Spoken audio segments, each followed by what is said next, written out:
टूटे हुए दिलों की सदा सदाए कल्ब। वो लोग बहुत खुशकिस्मत थे। वो लोग बहुत खुशकिस्मत थे जो इश्क को काम समझते थे या काम से आशिकी रखते थे। हम जीते जी मसरूफ रहे। हम जीते जी मसरूफ रहे। कुछ इश्क किया, कुछ काम किया। काम इश्क के आड़े आता रहा।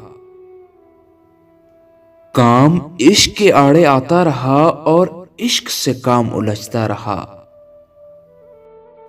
फिर आखिर तंग आकर हमने